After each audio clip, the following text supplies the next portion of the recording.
Shalom à tous, Baruch Hashem, on a le sroud de reprendre le Chok HaEmuna, Chelek Dalet, Shtabar Shemolahad. On est donc le 27 Tammuz pour le cycle annuel et on reprend le jardin de la foi. Donc là où on s'était arrêté dans les conseils pour acquérir la Emouna, la foi. Et donc on va voir le Mishpat. Qu'est-ce que c'est le Mishpat? C'est le jugement, la notion de se juger tous les jours, d'avoir un moment où on se juge, où on fait Teshuvah. Eh bien, il y a un grand conseil, nous dit le Rav, énorme pour mériter la Emouna, c'est qu'un homme, il s'habitue tous les jours à se juger lui-même sur chaque pensée, chaque parole, chaque action, si c'est comme ça qu'il fallait se comporter ou pas, etc. Et donc, par le fait qu'un homme, il va se juger lui-même tous les jours sur tout ce qui se passe dans sa journée, et qu'il va avoir foi qu'il y a un créateur qui le regarde, parce que quand tu te juges, c'est quoi en fait? Tu as la Emouna. Pourquoi tu te juges tous les jours? Qu'il y a un créateur qui me voit, qui gère tout ce qui se passe dans ma journée, eh ben, le fait de faire ça tous les jours, ça enracine dans l'homme la émouna, dans la réalité du Créateur et la providence divine qu'il a sur lui. C'est-à-dire quoi? Ben, il se juge parce qu'il a la crainte. Il a la crainte du ciel, il a la crainte du Créateur, que sur chaque chose qu'il est en train de faire dans sa journée, il va devoir rendre des comptes et qu'il va avoir des répercussions dans sa vie de tous les jours sur les bonnes choses qui vont lui arriver et les moins bonnes. Et donc, automatiquement, cette heure de jugement, d'auto-jugement, va renforcer en lui sa croyance dans Akadosh Baruch Hu. Celui qui a de la crainte du ciel, c'est sûr qu'il a peur d'Hachem, qu'il va devoir rendre des comptes devant Akadosh Baruch Hu, du jugement d'Hachem sur chaque pensée, chaque parole, chaque action qui sont passées dans sa journée. Et donc, qu'est-ce qu'il fait? Eh bien, comme il a la crainte d'Hachem, tous les jours, il ne va pas attendre qu'Hachem le juge. Il va devancer le jugement lui-même. Il va reconnaître ses erreurs, il va les regretter, il va demander pardon sur tout ce qui se passe. Et il va s'efforcer par tous les moyens de réparer ses actions. Il ne va pas attendre que dans le ciel, on le juge sur ce qui s'est passé. Mais celui qui ne se juge pas, qui ne se juge pas lui-même tous les jours, eh ben en réalité, qu'est-ce qu'il est en train de montrer? Il est en train de montrer comme si on peut dire ainsi, de Shalom, qu'il est le maître de lui-même. Il a personne à qui il doit rendre des comptes. Et donc, en fait, en d'autres termes, il vit sans la émouna, sans la foi. Parce que d'après la émouna, il y a un ordre, il y a un juge, il y a des comptes à rendre, il y a un jugement. Et ça, une personne qui ne se juge pas fait comme si que ça n'existait pas, tout ça. Comme si le Créateur, soit il n'est pas là, soit il s'en fout, soit le monde, il est abandonné. Parce qu'en réalité, la crainte de la punition, c'est la crainte la plus simple qui existe. Eh bien, la punition que si je fais la crainte de si je fais du bien, je vais avoir du bien, et si je fais du mal, je vais avoir du mal dans ma vie de tous les jours. C'est la base, c'est le B à bas, l'ABC de la émouna, de la foi. Sans elle, on ne peut pas parler de émouna véritable, de véritable foi, de la kedusha, de la sainteté. Et à plus forte raison que sans cette crainte de base, de rendre des comptes à Hachem tous les jours, un homme ne peut pas arriver à la crainte la plus élevée qu'on appelle la yirat aromemut, la crainte où on craint Hachem par respect pour Akadosh Baruch Hu, de la grandeur d'Hachem. Que ça, c'est la crainte la plus élevée vers laquelle chacun doit aspirer d'arriver. C'est ça, et ça, c'est l'essentiel de la Emouna.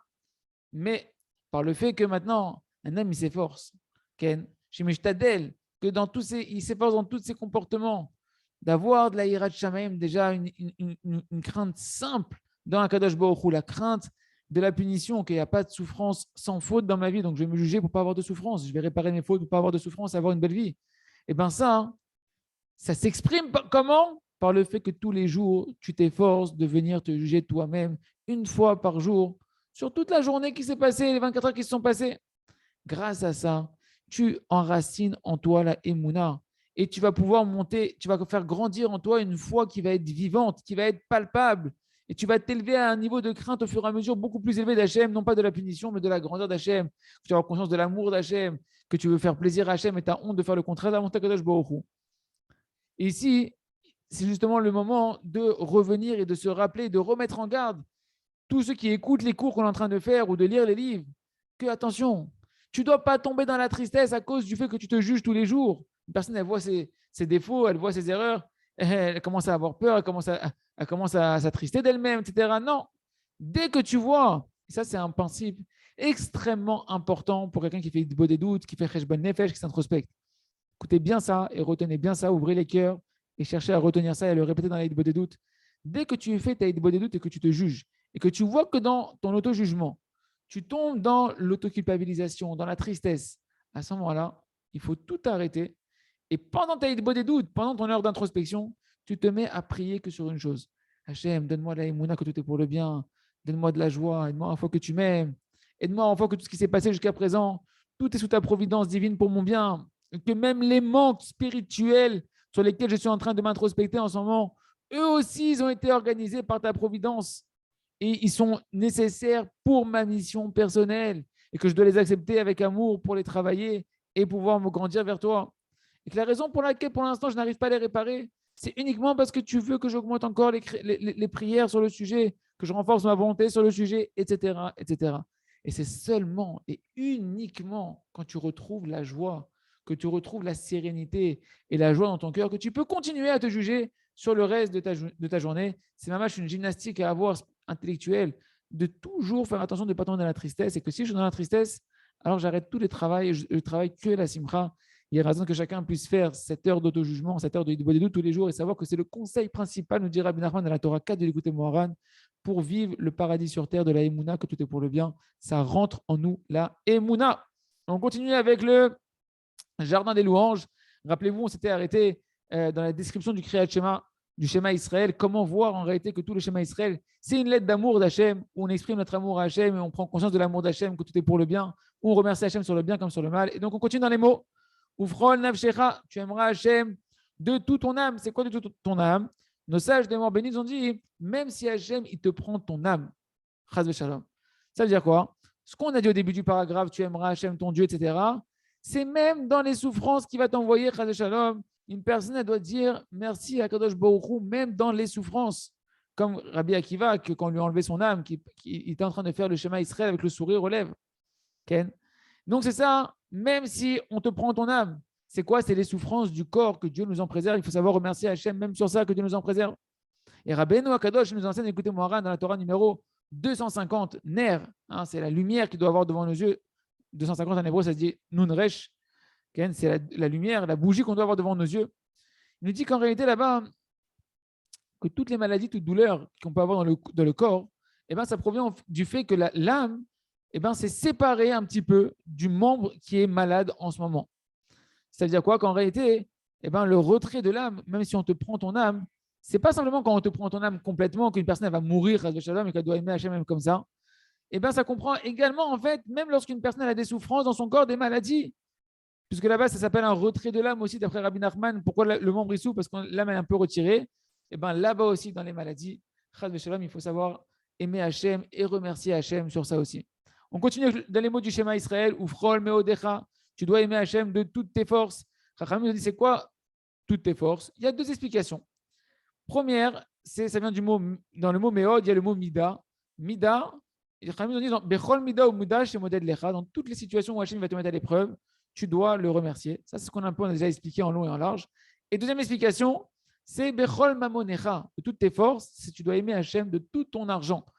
Donc la première, on a déjà développé, de remercier Hachem sur le bien et sur le mal dans toutes les situations. Ken. Et que ce soit une conduite divine Hachem de miséricorde ou de rigueur, des souffrances, on doit remercier Hachem. Et ici, dans tout ton argent, tu dois aimer Hachem de tout ton argent. La deuxième explication, c'est quelque chose où on doit véritablement se concentrer. Parce que la majorité d'entre nous, lorsque, Chazvé Shalom, que Dieu nous en préserve, on est mis à l'épreuve sur l'argent, là-bas, on voit que la plupart des gens, on a du mal à aimer Hachem et à remercier Hachem dans les épreuves d'argent, dans les dettes, dans les difficultés financières, etc. Quand un homme il perd beaucoup d'argent, que Dieu nous en préserve, qu'on lui a volé de l'argent et qu'il a une perte d'argent importante, ou bien Stam, que la parnassa en ce moment, le travail, ça ne va plus comme avant, ce n'est pas comme d'habitude, etc. Alors là-bas, on voit combien c'est difficile pour un homme d'accepter ça avec amour.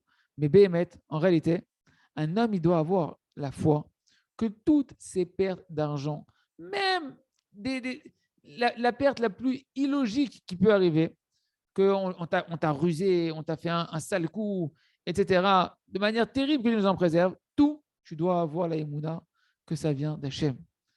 Tout est pour le bien et pour ton bien à toi. Et tu dois même sur ça travailler pour arriver à remercier Hachem, louer Hachem pour ce que tu traverses. Et tu ne dois pas tomber dans des accusations, ni d'accuser qui que ce soit, ni de t'accuser toi-même, de t'en vouloir à toi-même. Et à plus forte raison que tu ne dois pas arriver à des sentiments de haine ou de vengeance, que Dieu nous en préserve, etc. En réalité, ceux qui tombent dans des discussions, des disputes, des colères au sujet de l'argent, c'est quelque chose de terrible. Comme on peut le voir, des fois on voit des histoires, que Dieu nous en préserve, des choses terribles pour des problèmes d'argent, que les gens ils sont prêts à se faire des choses graves, que Dieu nous en préserve. Et on voit que même des gens, des chassidim, des gens qui sont censés être des gens religieux, etc., ou des gens importants, eh ben, ils peuvent en une minute, en quelques secondes, ouais, perdre tout leur visage divin, toute l'image divine qu'ils ont sur leur visage pour de l'argent. Et sur ça, Rabbi Yochanan, quand on lui a posé la question, comment tu as fait pour avoir de longs jours, une longue vie, il leur a dit, j'étais conciliant sur mon argent. J'étais vatran, je laissais passer sur l'argent. Et c'est cette qualité-là d'avoir été vatran, de pouvoir savoir laisser passer, de ne pas être rigoureux sur son argent, que de ça dépend la émouna, que de ça dépend véritablement la émouna, qu'on peut savoir véritablement, une personne, elle peut sentir au fond d'elle, est-ce que je sais véritablement qu'en réalité, je ne perds jamais rien du tout, je ne perds pas d'argent. Si Hachem, il veut, il me ramènera cette perte-là d'un autre endroit, parce que tout est fixé d'en haut. Il n'y a pas, on m'a pris de l'argent. Non, il n'y a personne qui peut toucher, aucun être humain qui peut toucher à mon argent, à ce qui est préparé pour moi, comme l'épaisseur d'un cheveu. Et donc, automatiquement, même cette chose-là que j'ai l'impression que je vis comme si qu'on m'a roulé, qu'on m'a fait un sale coup, qu'on m'a volé, etc., et bien en réalité, ils ne m'ont rien fait. Pourquoi? Qui est non milvado, il n'y a rien hormis Hachem. Il n'y a rien hormis Hachem. Alors c'est sûr qu'on doit se dire que d'après la Emouna, d'après la foi, même ça, c'est pour le bien. Tout est pour le bien. Comme par exemple à l'époque de Yaakov Avinu, notre patriarche, lorsque Hachem lui a pris tout son argent par Eliphaz, vous savez, quand il a été renvoyé, quand ses parents ils lui ont dit à Esav, tu l'as pris dans d'aînesse, il veut te tuer, va-t'en chez Lavan, va là-bas chez le frère de sa mère, et là-bas tu vas te protéger le temps que Esav il se calme. Il est parti en chemin avec plein d'argent, et Eliphaz, le fils de Esav, il a été envoyé là-bas pour le tuer. Et là-bas, il l'a dépouillé. Parce qu'un pauvre est considéré comme un mort. Comme ça, il a pu faire au moins ce que son père Esav lui avait demandé de le tuer. Il ne l'a pas tué, il a pris tout l'argent. Mais en réalité, le fait qu'il a été dépouillé, ça a été une grande tova pour Yaakov. Il a perdu tout son argent. Mais ça a été une grande protection pour lui. Parce que grâce à ça, vu qu'il n'avait pas d'argent, il a dû s'attarder chez Lavan pendant 22 ans. Il a dû travailler pour les Rachel, les Léa, etc. Et ces 22 ans ont permis de calmer la colère de Esav, comme on a déjà expliqué ailleurs. S'il serait revenu avant, eh ben, Esav, il ne serait pas encore calmé, il aurait pu le tuer.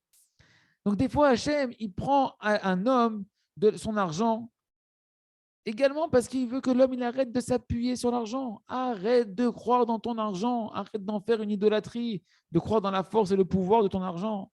Sache qu'il n'y a que Hachem qui peut t'aider. Et Hachem, il veut que tu te rappelles de ça, donc il te prend l'argent des fois où il te serre un peu la ceinture pour que tu te remettes à espérer en Hachem, que tu t'appuies sur Hachem. Et Béhémet, que sincèrement, tu aies confiance en Hachem.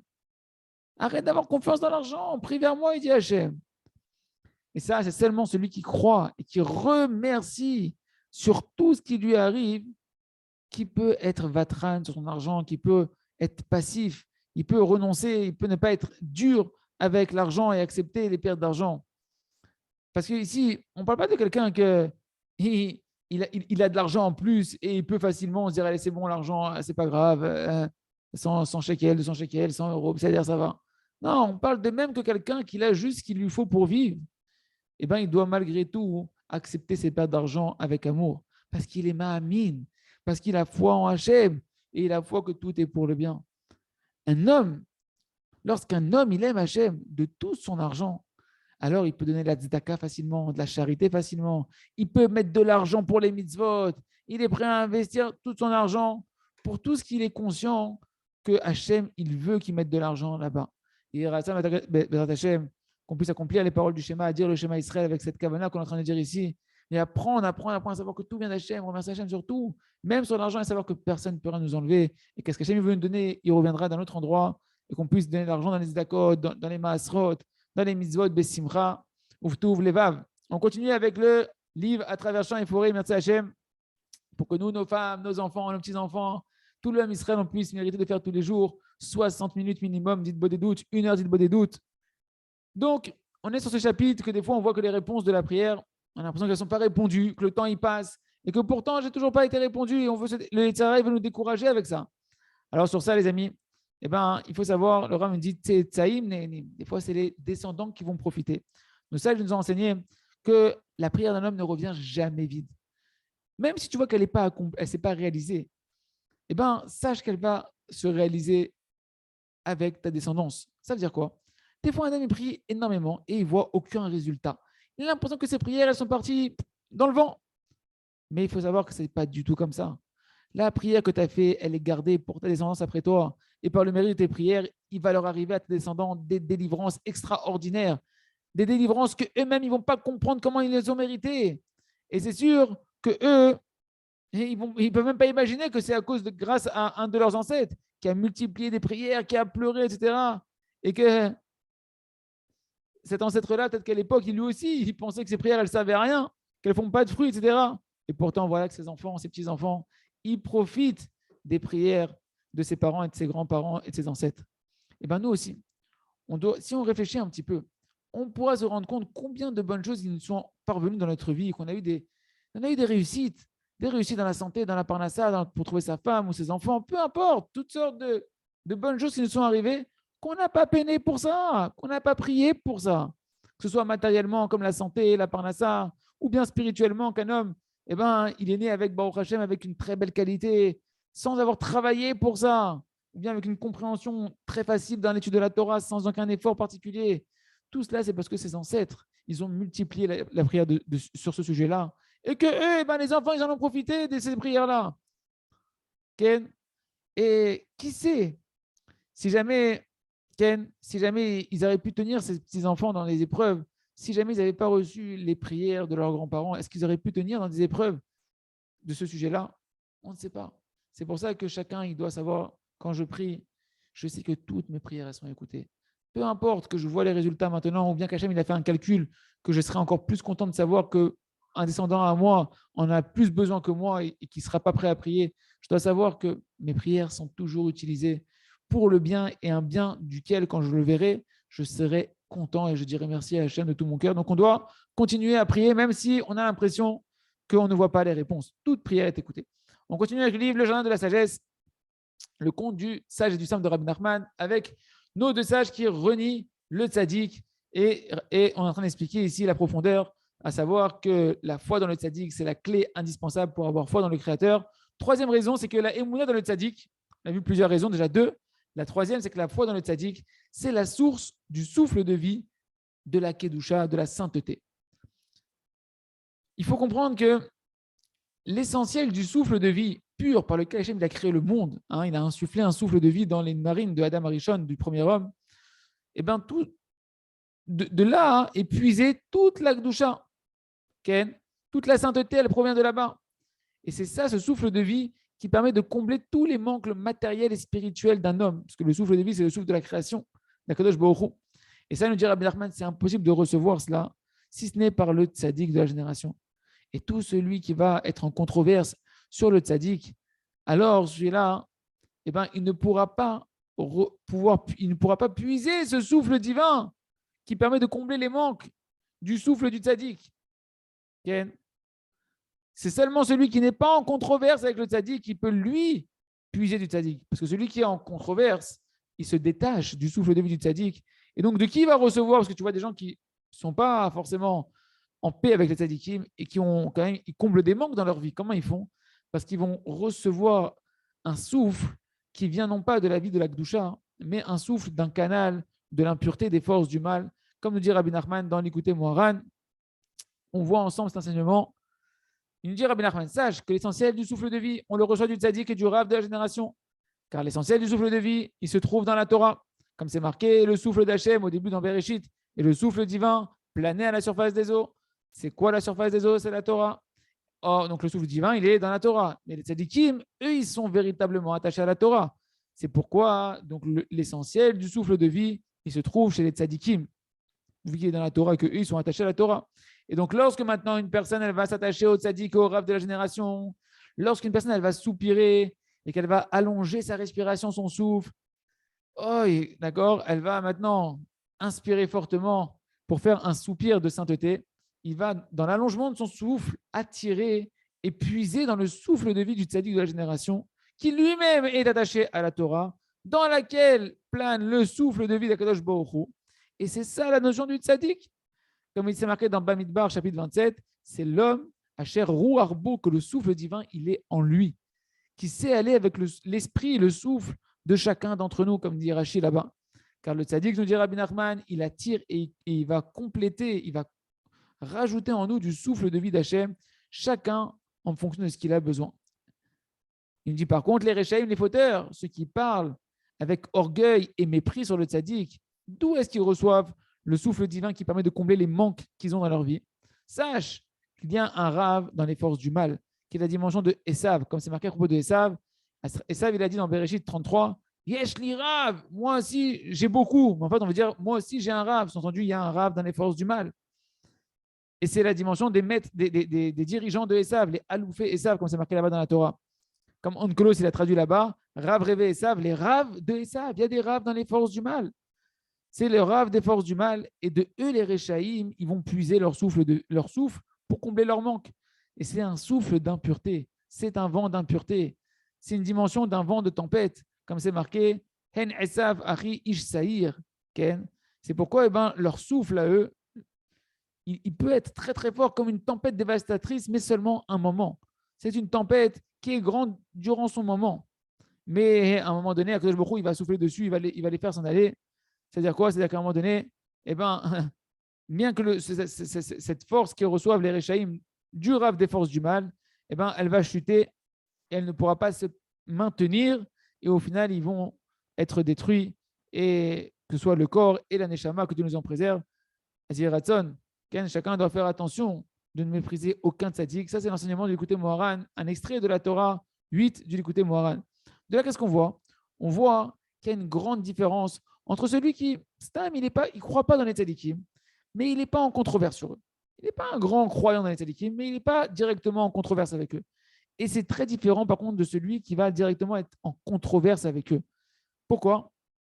Parce qu'on a vu que c'est vrai que lorsqu'on n'est pas proche du tzaddik amiti, du tzaddik authentique, alors c'est impossible d'arriver à une foi parfaite, comme on a vu dans le cours précédent, que pour arriver à une émouna, une foi droite de l'Akdoucha, il faut se rapprocher des tzaddikim authentiques.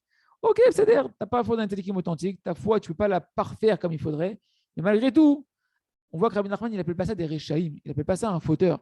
Tandis que là, dans cette Torah-là, Rabbi Nachman, il dit que celui qui parle du Lachon Hara, celui qui écoute un peu ce qu'il y a sur les médias et qui croit, et encore plus s'il les répète sur les tzaddikim, lui, Rabbi Nachman, alors que c'est le plus grand défenseur du Ham Israël, il l'appelle Racha, et que sa fin, c'est sa perte, qu'il attend que Dieu nous en préserve.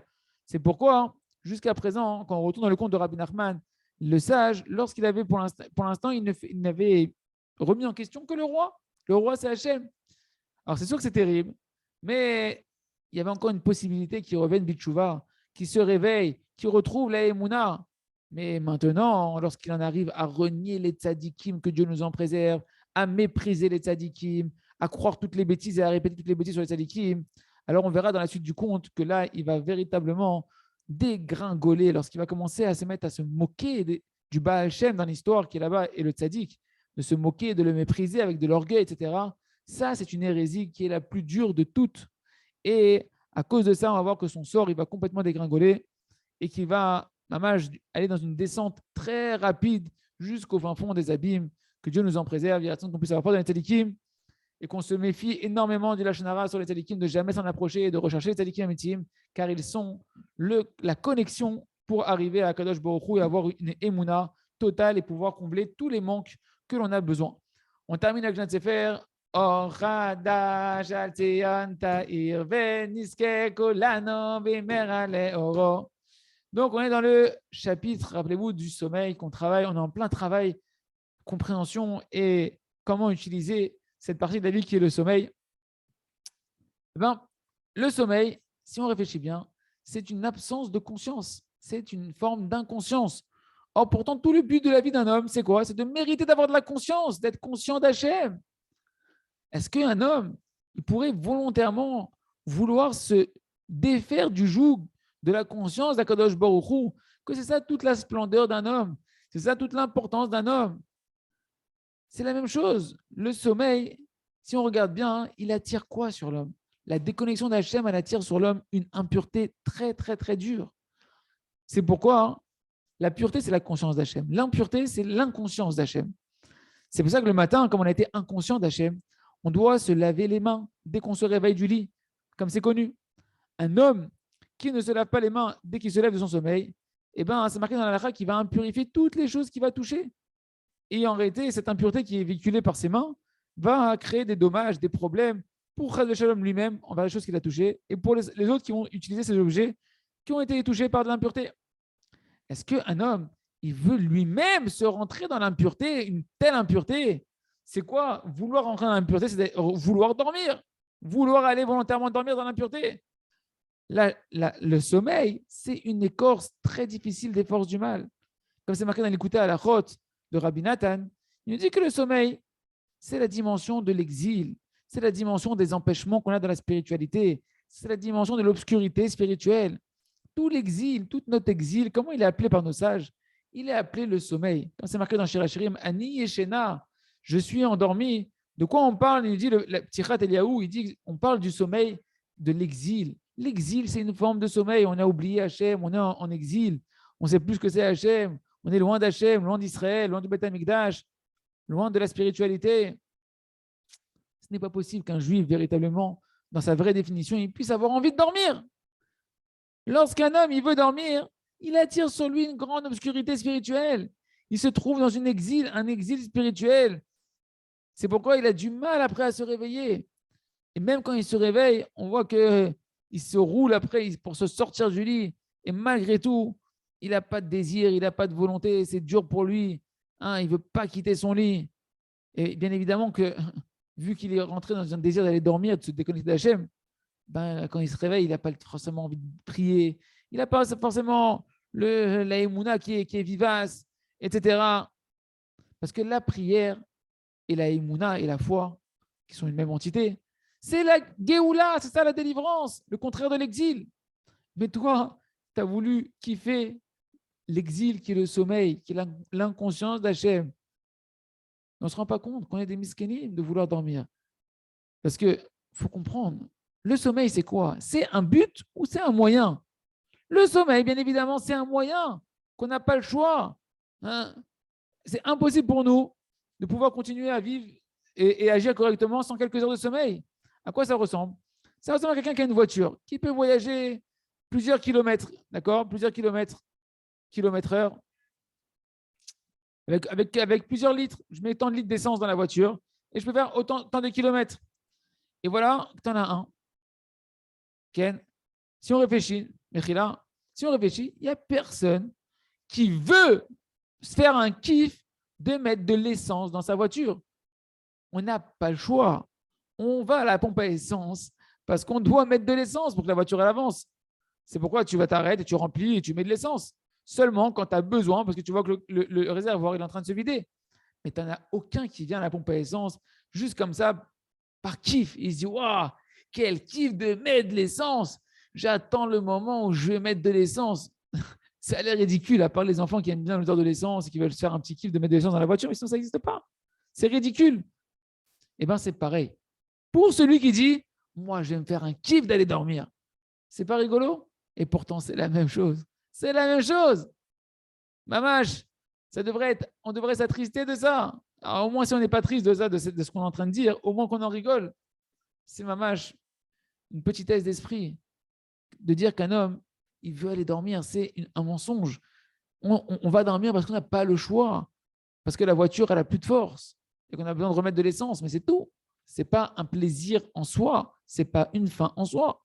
Et bien, comme ça, un homme, il aurait dû avoir, un homme qui vit le but pour lequel il a été créé, comment il devrait aborder le sommeil? Tu devrais dire là, si maintenant, moi, je peux dormir 6 heures et pouvoir gérer ma vie comme il faut avec 6 heures de sommeil, 1 heure en plus, Ken, ça voudrait dire quoi? En gros, si je dors 6 heures, c'est comme si je dormais 1 heure pour 3 heures d'éveil. Pourquoi je vais dormir plus que ça? Pourquoi je vais perdre un peu de ma vie? Ken, moins je vais dormir, et plus je vais avoir de la réussite, de la bracha, je vais faire des choses dans ma journée, plus ma vie elle va être pleine et je vais pouvoir l'exploiter. C'est pourquoi chacun doit réfléchir.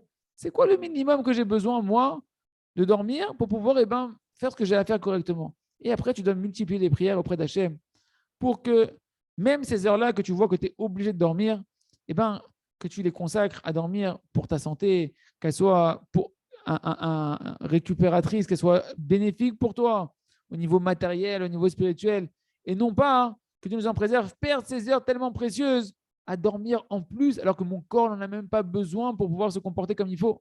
Il se trouve donc en réalité, tout le désir de dormir, c'est un manque de conscience de premier ordre. C'est une inconscience. Et tout ça, ça nous montre qu'un homme, en réalité, s'il veut dormir et se faire des kiffs de dormir, c'est qu'il n'a pas encore véritablement trouvé le but de sa vie. Un homme qui a compris le but de sa vie, pour lui, chaque seconde de sa vie, elle est précieuse. Chaque instant, il est important. Et donc, tout désir d'aller dormir pour lui, c'est insensé. Toute son ambition, c'est combien je vais pouvoir dormir le moins possible. Il y aura ça, Hachem, qu'on puisse prendre plaisir à la vie éternelle qu'Hachem nous offre, au plaisir de connaître Hachem, de donner du but à notre vie, et comme ça, de fuir le sommeil au maximum pour pouvoir dormir le minimum nécessaire et profiter au maximum Hachem, de la vie qu'Hachem nous offre pour la remplir de pierres précieuses et de diamants. Chazak, Benit Chazek.